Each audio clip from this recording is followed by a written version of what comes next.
Today we'll talk about Lord Byron, and he was also one of the famous writer of Romantic Age. So let's start Lord Byron.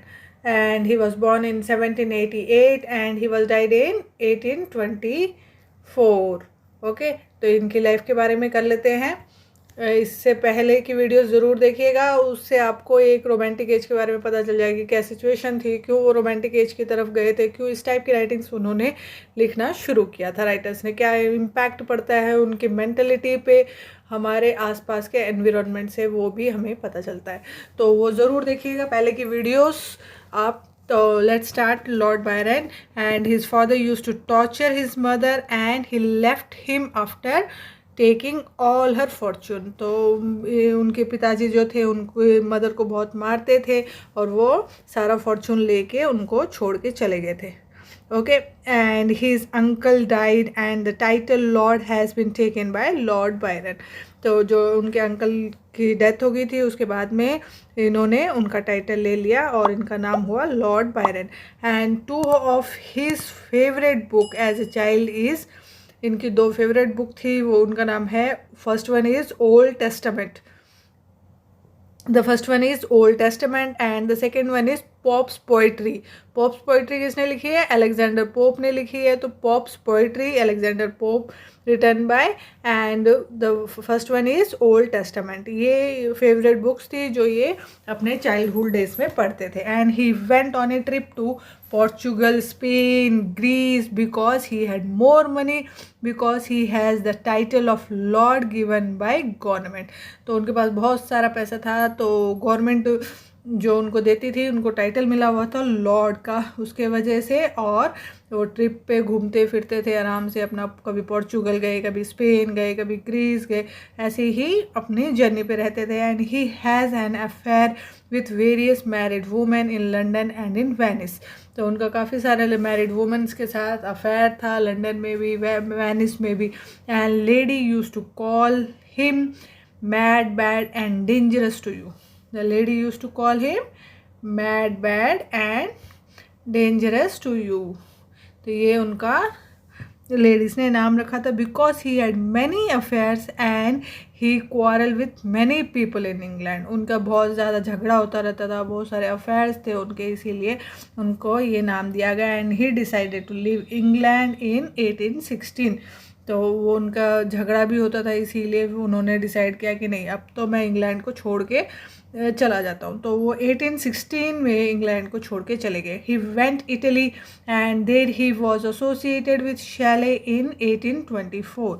तो Italy गए, वहाँ पे वो Shelley, PB Shelley से मिले in 1824. And he went to Greece, then he went to Greece in order to help them to get independence from the Ottoman Empire. तो जो Ottoman empire था उससे उनको निजात पाने के लिए, उनको इंडिपेंडेंस में हेल्प करी थी उन्होंने ग्रीस में लोगों की. And there he participated in the war and he died of A fever in 1824. तो उन्होंने वॉर में भी पार्टिसिपेट किया, जिसके वजह से वो फीवर उनको आ गया और 1824 में उनकी डेथ हो गई. And Byron has created a character called Byronic hero. इन्होंने एक अपनी राइटिंग्स में एक कैरेक्टर क्रिएट किया था जिसका नाम है Byronic hero. Is a character who is named after Lord Byron. ये कैरेक्टर लॉर्ड बायरन को ही देखते हुए उन्होंने खुद की इमेज के लिए बनाया था. Negative character yet not capable of loving is called a Byronic hero. एक नेगेटिव कैरेक्टर होता है जो प्यार के लिए नहीं बना है, capable, not capable of loving is called a Byronic hero. तो इस पे किस टाइप का क्वेश्चन आया था लास्ट ईयर के पेपर से, हमने क्वेश्चन लिए हैं, तो वो क्वेश्चंस देख लेते हैं. तो क्वेश्चन था इसमें, in a letter to his brother George सितंबर 1819 John Keats has this to say about his fellow romantic poet. He describe what he feels and describe what I image. इन्होंने लिखा था, I describe what I imagine, mine is the hardest task. The poet under references. तो जो John Keats ने letter लिखा था अपने brother को, जॉर्ज को, सितंबर 1819 में, उन्होंने किस फेलो रोमांटिक पोएट के बारे में इसमें बात करी थी, जिसको इन्होंने डिस्क्राइब किया था, फील किया था उसके बारे में कि वो एक हार्डेस्ट टास्क है। आई describe what I imagine mine is the hardest task. तो मैं जो कल लिख रहा हूँ बहुत ही मेरे लिए एक हार्डेस्ट टास्क है। तो इसमें आंसर इज लॉर्ड बायरन। ये जॉन किट्स किसके बारे में कह रहे हैं? लॉर्ड बायरन के बारे में कह रहे हैं। And the person who describe that he feels is Byron, and the person who describes what he imagine is John Keats. Okay, जिसको इमेजिन कर रहे हैं वो जॉन किट्स को कर रहे हैं, डिस्क्राइब कर रहे हैं वो बायरन को कर रहे हैं। तो ये आपको याद रखना है। तो he was died at the age of 36। उनकी एज, वो दुनिया में नहीं रहे तब उनकी एज थी 36। And he uses the theme of life and death. जो उनकी राइटिंग्स है उन्होंने अपनी राइटिंग्स में थीम यूज़ किया है life and death. And he was one of the leading figure of romantic as. तो वो भी मैंने शुरू में बताया, he was one of the greatest writer of romantic as and also he was one of the leading figure of romantic as. Let's start the works of Lord Byron. तो इनके works के बारे में देख लेते हैं। The first work is ours of idleness. The first work is ours of idleness, and it was published in 1807. It was published in 1807, and this was the first volume of poetry. This was the first volume of poetry published by Lord Byron when he was just 19 years old. जब सिर्फ ये 19 साल के थे जब इन्होंने ये publish करी थी। तो ये फर्स्ट उनकी वॉल्यूम ऑफ पोइट्री है। And he was trying to imitate classical writers. इसमें इन्होंने क्लासिकल राइटर्स को इमिटेट करने की कोशिश करी है। And this work is highly criticise by the critics. जो क्रिटिक्स थे उस टाइम के, उन्होंने काफ़ी ज़्यादा इस राइटिंग को क्रिटिसाइज किया है, अच्छा नहीं बोला है इस राइटिंग के बारे में। He was so upset about the critics view that he wrote another work. And in order to target all the critics, that work is called English Bards and Scotch Weaver.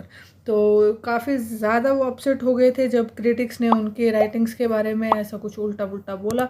तो इन्होंने critics को view में रखते हुए, उनको ध्यान में रखते हुए एक राइटिंग लिखी। उसके बाद में वो रुके नहीं और उन्होंने उनको टारगेट करते हुए अपनी एक दूसरी राइटिंग रखी जिसका नाम था English Bards and Scotch viewers. कई बार जीवन में ये चीज़ें बहुत ज़रूरी होती है इंसान के लिए। कई बार लोग हमें क्रिटिसाइज़ करते हैं और हम सोचते हैं कि नहीं भाई हम ये करने लायक नहीं हैं, इसीलिए लोग क्रिटिसाइज़ कर रहे हैं। लेकिन कभी भी बच्चों ऐसा नहीं करना चाहिए। आपको अगर आपके बारे में कोई बात कर रहा है, अगर आपकी जो बुराइयां किसी को दिख रही है, तो आप में कुछ तो है कि अगला बात कर रहा है। फर्स्ट तो आप अगर न्यूज़ में हो मतलब आप ज़िंदा हो। तो ऐसा कभी भी नहीं फील करना चाहिए कि भाई हाँ कोई मेरे बारे में बात कर रहा है। उसका इतना डिप्रेशन में नहीं आना चाहिए। तो उसको जवाब देना चाहिए। किससे जवाब दे सकते हैं? अपनी कामयाबी से जवाब दे सकते हैं। तो यही लॉर्ड बायरन ने किया कि जब उनकी राइटिंग्स पसंद नहीं आ रही थी लोगों को, क्रिटिक्स उनकी राइटिंग्स के खिलाफ बोले, तो उन्होंने एक दूसरी राइटिंग रखी, फिर तीसरी रखी। तो वो उन्होंने अपना काम शुरू रखा चाहे कोई कुछ भी बोले। ओके, तो नेक्स्ट राइटिंग है उनकी English Bards and Scotch viewers. English Bards and Scotch viewers, and this is a satire against all literary man of his age. तो ये इन्होंने एक सटायर मतलब व्यंग किया था उस टाइम के सभी लिटरेरी जो एज के जो लिखने वाले मैन थे उनके ऊपर एक सटायर किया था। And it was publish in 1809। Okay, तो आर्ट्स ऑफ आइडलनेस 1807 में पब्लिश हुआ था। उसके 2 साल बाद में इन्होंने ये पब्लिश किया था। And it is written in heroic couplet. तो ये हीरोइक कपलेट में लिखा गया है। And models on Pope's Dunciad. तो मॉडल ये किस पे किया गया है? पोप के डनकैट में। He targeted his enemies who made fun for him. तो इन्होंने सब जितने भी उनके दुश्मन थे जिन्होंने उनका मजाक बनाया उन सबको इसमें टारगेट किया। And similar poem as Pope's Dunciad, जैसे कि पोप ने डनकैट में किया था कि भाई गेट बंद कर दो, कि भाई सारे ये आ रहे हैं। तो वो चीज़ें जैसे उन्होंने बोली थी वैसे ही इन्होंने भी टारगेट किया है English Bards and Scotch viewers में। तो इसमें किस टाइप का क्वेश्चन आया था? The question is Byron's English Bards and Scotch viewers is about, किसके बारे में है? तो फर्स्ट है। It is a survey of English poetry, ये एक सर्वे है इंग्लिश पोइट्री का। The second is it is the survey of the contemporary literary theme. Okay, तो ये इसका आंसर्स है। The next one is next writing of Lord Byron is She walks in Beauty. She walks in beauty, and for the first time he was talking about beauty, not taking about love. तो first time उन्होंने beauty, सुंदरता के बारे में बोला, ना कि प्यार के बारे में बोला। And it was publish in 1814, कई बार बोलते हैं 1813 में पब्लिश हुआ, कोई बोलता है 1814 में। तो कई बुक्स 1813 भी दिखा रही थी, कई बुक्स 1814 भी दिखा रही थी। तो इसको सर्च करने के बाद में 1814 ही मुझे ठीक लगा, तो मैंने 1814 इस पर टिक कर दिया। अगर 1814 ना हो, 1813 ही हो, तो आप 1813 टिक करके आना। तो ये क्या है, for the first time he was talking about beauty, उन्होंने सुंदरता के बारे में बात किया, ना कि प्यार के बारे में। And this poem is written when he met his cousin Mrs Anne Beatrix Wilmot.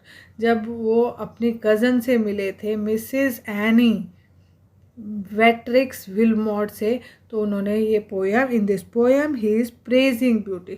तो वो अपने कज़न से मिले, उसके बाद में उन्होंने पोएम लिखा था, एंड इसमें वो प्रेज करें, तारीफ कर रहे हैं सुंदरता की। एंड इसमें स्टार्टिंग लाइंस है, when she talks in beauty like a star in cloudless crime and स्टेरी sky. तो द लाइन्स याद रखनी होती है बच्चों, कई बार लाइन्स पूछ ली जाती है एग्ज़ाम्स में, तो हम इम्पोर्टेंट लाइन्स को इग्नोर नहीं कर सकते, इसलिए मैं सारा कुछ आपको इतना नहीं करा रही, जो इम्पोर्टेंट है वो ही मैं करवा रही हूँ। तो इतना तो पढ़ना ही पड़ेगा। देखो, इससे ये तो ऑप्शन नहीं है हमारे पास। और जो इसकी PDF है मैं अपने टेलीग्राम ग्रुप में डाल दूँगी, तो उसका लिंक आपके डिस्क्रिप्शन में होगा, तो डिस्क्रिप्शन में जाके आप लिंक को क्लिक करेंगे, वहाँ से अपने PDF ले सकते हैं। जो भी इसमें आपको लिखने की ज़रूरत नहीं है, जो मैं समझा रही हूँ, तो वो ज़रूर वीडियो एक बार 2 बार ज़रूर सुने। स्पीड कम है तो तेज़ करके सुने, स्पीड तेज़ है तो स्लो करके सुने, ठीक है। समझना बहुत ज़रूरी होता है। इंग्लिश लिटरेचर ऐसी चीज़ है जिसको आप समझ के चलेंगे तो आपको लिंक एक दूसरे से पता चलेगा, और आपके लिए ईजी रहेगा कनेक्ट करना, कि कैसे कनेक्ट करके पढ़ेंगे तो याद भी रहता है, वरना आप भूल जाते हैं, ठीक है। तो कनेक्ट करके पढ़िएगा एग्ज़ाम्स के लिए। तो next work is the Corsair. इसमें it features and she walks in beauty, it features an idealised muse and serves as a vehicle for the expression of deep sentiment and feeling which romantic poetry is known for. The next work is the Corsair. The next work is the Corsair and it was published in 1814. ये भी 1814 में publish हुआ था। And Corsair means pirate who is Barbari, जो pirates होते हैं, जो एक दूसरे के जहाज़ों को लूटते हैं, उनके बारे में है ये द कॉर्सियर, उनके बारे में। This poem is divided into Cantos.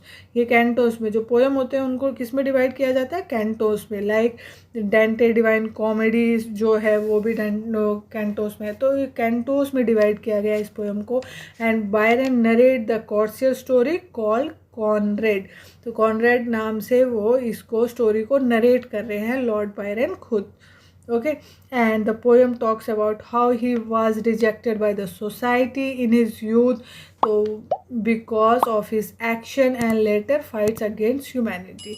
तो कैसे उनको लोगों ने रिजेक्ट किया, सोसाइटी ने रिजेक्ट किया उनकी यूथ के टाइम पे, उनकी जवानी के टाइम पे, बिकॉज ऑफ हिज एक्शन जो वो कर रहे थे उसके वजह से। लेटर फाइट अगेंस्ट ह्यूमैनिटी, उसके बाद में उन्होंने कैसे ह्यूमैनिटी के लिए फ़ाइट की। And this Corsair has features of Byronic hero. इसमें एक बायरनिक हीरो का फीचर्स है, जो नेगेटिव कैरेक्टर जैसे मैंने बताया उसका। And the Byronic hero is presented by the point of view of the people. और जो बायरनिक हीरो है वो किस नज़रिए से, point of view of the peoples के नज़रिए से ये बायरनिक हीरो इसमें लिया गया है। तो द नेक्स्ट वर्क जो है वो है, and it is a tale of a pirate captain willing to risk the love of his life to save in Turkish harem. Okay, तो द नेक्स्ट वर्क है इसका Beppo. The next work is Beppo, and full title है Beppo a Venetian story. The full title is Beppo a Venetian story, इसका full title है। Full title पूछा जाता है। ये जो नोट्स आपको दी जा रही है सारी ही इम्पोर्टेंट है।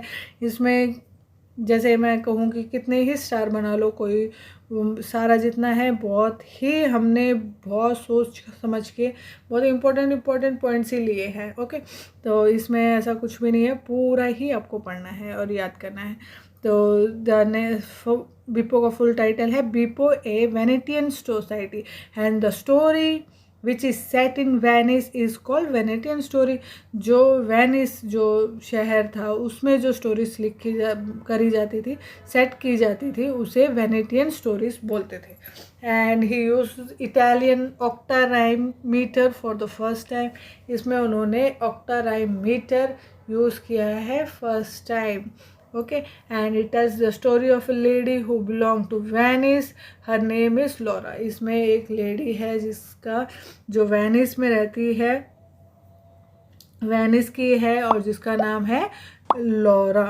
ओके, एंड जो लॉरा है एंड हर हस्बैंड, उनके जो हस्बैंड है, उनके हस्बैंड है गुस्से पे। ओके, जिसे बीपो भी बोलते हैं। And this lady is worried about her husband who is lost at sea last 3 years back. तो ये अपने पति के लिए इसमें पूरे में चिंतित रहती है, जो 3 साल पहले समुंदर में इसी में खो गए थे। ओके, लॉस्ट एट सी, जो सी में खो गए थे, तो उनके लिए काफ़ी ज़्यादा ये चिंतित रहती है। एंड शी टेक जो with her count to search for her husband.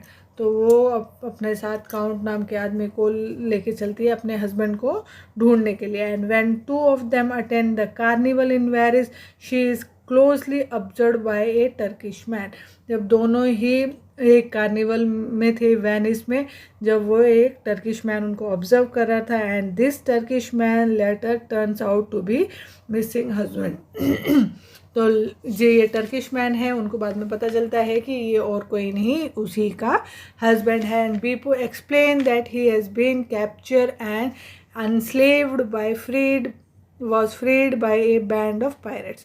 तो वो उनको बताते हैं कि मुझे पकड़ लिया गया था और मुझे स्लेव बना के रखा गया और मुझे बैंड ऑफ पायरेट्स ने बचाया। दैट ही सब्सिक्वेंटली ज्वाइन, जो उन्हें ज्वाइन किया। And having accumulated enough money he left piracy and return to reclaim his wife. तो काफ़ी सारा पैसा कमाने के बाद में वो उन्होंने पायरेसी छोड़ दी और अपने वाइफ के पास वापस आ गए। एंड रीबैप्टाइज अगेन, मतलब मीन्स बिकेम क्रिश्चियन अगेन, और फिर से क्रिश्चियन बन गए। And count Beppo and Laura दोनों 3 of them return to Venice. तो तीनों फिर वेनिस सिटी वापस आ गए। तो ये स्टोरी है कि पति गुम हो जाता है, बीवी ढूंढती है एक काउंट नाम के इंसान के साथ, ऐसे स्टोरी है। तो इसमें किस टाइप का क्वेश्चन आया था, क्वेश्चन देख लेते हैं। This Byron works revolves around a woman whose husband is presumed lost at sea and she takes her lover in absence. Everybody behave agreeably on her husband's return. The Byron technical skill in words is a display. तो answer is technical skills is ottava rima. जो technical skill है वो कौन सी use करी है, ऑक्टारिमा। And बिपो जो story है वो जो answer is Beppo by Lord Byron. तो ये आपको याद रखना है। आज हम लॉर्ड बायरन का इतना ही करेंगे, वरना वीडियो काफ़ी लेंदी हो जाएगी, 20 मिनट की वीडियो हो चुकी है। इसके बाद में स्लाइड्स अपलोड होगी, तो आप स्लाइड्स भी ज़रूर देखिएगा। जो भी डाउट्स होते हैं तो वो जो क्वेश्चन आंसर टाइप में स्लाइड्स दी जा रही है, ताकि आपके जो क्वेश्चंस मन में आए हैं वो वहाँ से क्लियर हो सके। जो भी कुछ इसमें रह जाता है तो वो हम उसमें प्रोवाइड करते हैं, तो आपको फुल मटेरियल मिलेगा। और इसके साथ हम क्वेश्चन आंसर सीरीज़ भी जल्दी से जल्दी शुरू करेंगे। तो बच्चों बिल्कुल भी चिंता करने की ज़रूरत नहीं है। हम बहुत ही सही स्पीड में चल रहे हैं, सही टाइम पे हमने शुरू किया है। तो प्लीज़ आपको अगर मेरी मेहनत पसंद आ रही है तो आप चैनल को सब्सक्राइब ज़रूर करिएगा, अपने दोस्तों में शेयर करिए, लाइक कीजिए, और कोई डाउट हो तो आप कमेंट भी कर सकते हैं।